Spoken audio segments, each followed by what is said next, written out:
Pulanglah pada Tuhan, cahaya kehidupan, syarat bahagia di dunia, akhirat kekal selamanya pada Allah.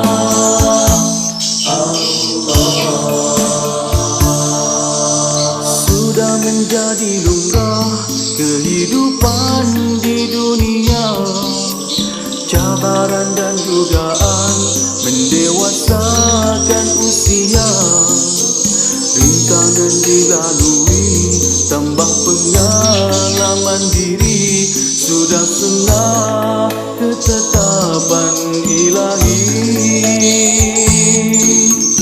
Deras arus dunia menghanyutkan yang terleka, indah fata morgana melalaikan menipu daya. Dikejar dicintai, bak bayangan tak bertepi, tiada sudahnya dunia yang dicari.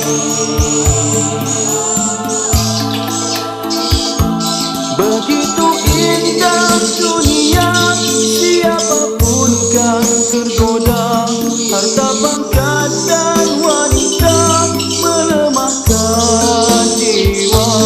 Tanpa iman dalam hati, kita kan dikuasai syaitan nafsu dalam diri, musuh yang tersembunyi. Pulanglah kepada Tuhan, cahaya kehidupan, keimanan, ketakwaan kepadanya, senjata utama. Sudah menjadi lumrah kehidupan di dunia, cabaran dan godaan mendewasakan usia, rintangan dilalui, tanpa pengalaman diri, sudah sunnah ketetapan ilahi.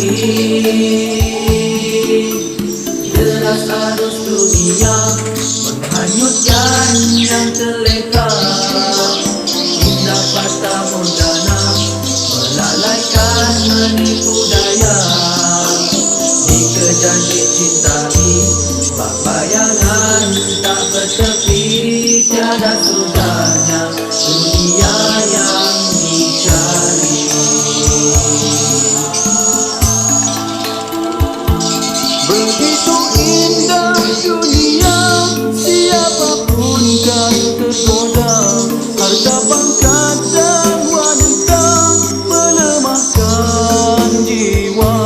Tanpa iman dalam hati, kita kan dikuasai syaitan nafsu dalam diri, musuh yang tersembunyi. Pulanglah kepada Tuhan, cahaya kehidupan, keimanan, ketakwaan kepadanya, senjata utama.